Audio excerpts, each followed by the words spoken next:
L'énergie, l'énergie, l'énergie. C'est quelque chose qui doit nous parler. Mais pour autant, de quoi s'agit-il? Alors découvrons-le. Nous savons que nous avons besoin d'énergie pour notre planète, et plus particulièrement d'électricité.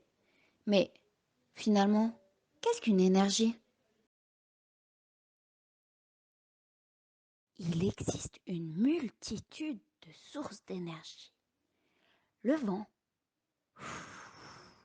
le soleil qui brille, l'eau et les muscles. Grâce à elles, nous pouvons produire de la chaleur. En effet, dans certains pays, il fait froid et il faut se chauffer. De la lumière aussi. Ou encore pour déplacer une voiture ou pour se déplacer en avion, à cheval ou même à pied. Ou alors encore faire fonctionner des outils, allant du lave-vaisselle au téléphone, par le biais de l'électricité. Il existe deux types d'énergie. Les énergies renouvelables, c'est-à-dire une énergie qui est inépuisable, à l'inverse des énergies non renouvelables, qui sont disponibles en quantité limitée. Dans la catégorie énergie renouvelable, il y a différentes sources: solaire, hydraulique, éolienne, biomasse et géothermie. Dans les énergies non renouvelables, il y a aussi différentes sources.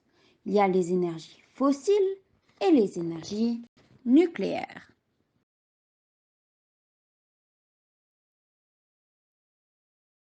Focalisons-nous d'abord sur les énergies renouvelables. Tout d'abord, l'énergie solaire permet, grâce au soleil bien entendu, de produire de la chaleur, de la lumière, qui est indispensable pour vivre. De plus, c'est une source inépuisable. Ensuite, il y a l'énergie hydraulique. Elle utilise la force et les mouvements de l'eau pour produire de l'électricité. L'énergie éolienne, quant à elle, utilise le vent pour produire de l'énergie. Mais qu'en est-il des biomasses? La biomasse, ce sont les matières qui sont issues des animaux et des végétaux. Et il reste encore la géothermie. S'il s'agit de l'énergie qui se trouve sous la terre, elle exploite la chaleur pour produire de l'électricité et ainsi se chauffer. Parlons à présent des énergies non renouvelables.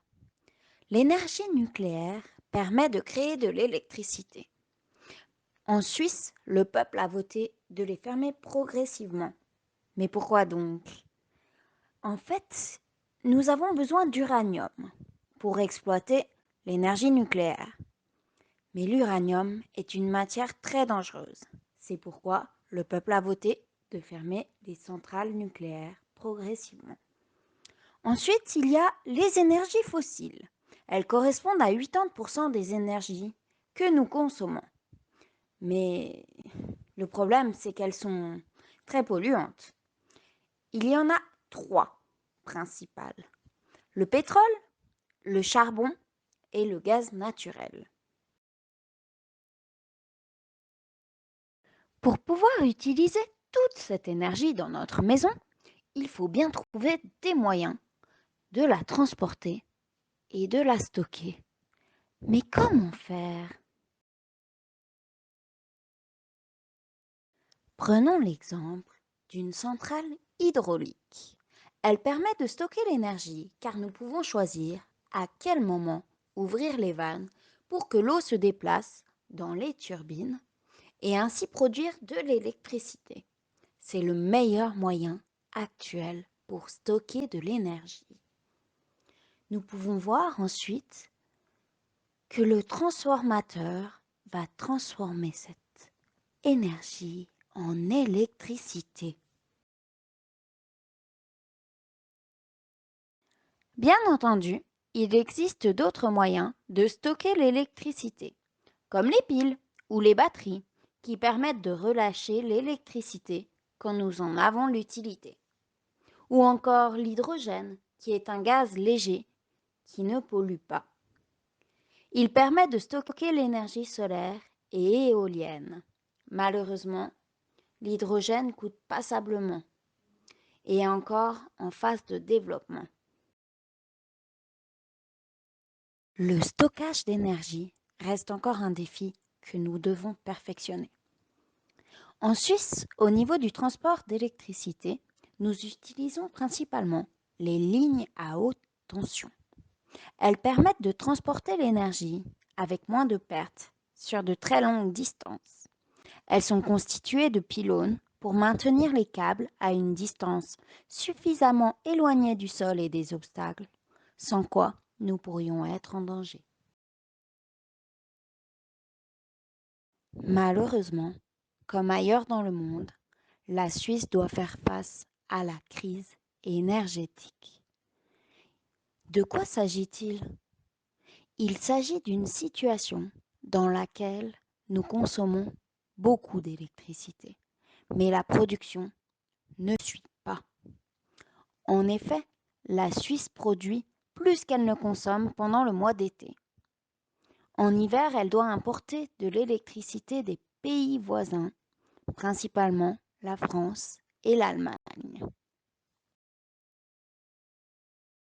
Pour mieux comprendre la crise énergétique en Suisse, nous devons parler de la consommation d'électricité en Suisse. 35% de l'électricité est consommée par les ménages, 25% par les industries, c'est-à-dire les entreprises, 8% par les transports, comme le bus ou le train, 2% pour l'agriculture et 30% pour les autres infrastructures, comme par exemple pour les lampadaires. Il faut donc se rendre compte que nous consommons beaucoup d'électricité. Il faut donc trouver des solutions pour réduire cette consommation d'énergie. Au niveau des foyers, par exemple, nous pouvons éteindre les lumières la journée ou diminuer la température des pièces ou alors couper le chauffage lors de nos absences. Concernant le domaine public, nous pouvons réduire les heures d'éclairage des lampadaires ou encore placer des éclairages qui s'allument quand quelqu'un passe devant. Nous pouvons aussi réduire le chauffage dans les bâtiments des entreprises, changer toutes les ampoules pour mettre des LED qui consomment moins d'électricité, ou refaire l'isolation des vieux bâtiments afin de ne pas perdre la chaleur pour rien et donc permettre de moins chauffer. Ou encore investir davantage dans les énergies renouvelables, comme les panneaux solaires sur les toits des bâtiments. Ou alors, comme à Thierrien, dans le canton de Vaud, mettre en place des quartiers autonomes, presque à 100%. Mais qu'en est-il du gouvernement? Que fait-il? En Belgique, par exemple, le gouvernement a décidé d'interrompre l'approvisionnement électrique aux heures où la demande est la plus forte, c'est-à-dire 16h-20h. En Suisse, la Confédération a mis en place des publicités pour sensibiliser la population à la consommation d'énergie. Concernant les ménages, il recommande une température ne dépassant jamais les 20 degrés dans les pièces. Lors de la cuisson, il recommande de placer un couvercle afin de retenir le plus d'énergie possible. Il recommande aussi d'éteindre les lumières allumées lorsque nous quittons une pièce. Il recommande aussi d'éteindre complètement les ordinateurs, les téléviseurs, les machines à café qui consomment beaucoup d'énergie, même lorsqu'elles sont en veille. Il recommande aussi de prendre des courtes douches, pas trop chaudes. 37 degrés est une température idéale et permet d'économiser beaucoup d'énergie. Concernant les entreprises, il recommande aussi de réduire la température des pièces lorsque les pièces ne sont pas utilisées. Si chacun réduit sa consommation, la crise énergétique pourrait peut-être n'être qu'un lointain souvenir.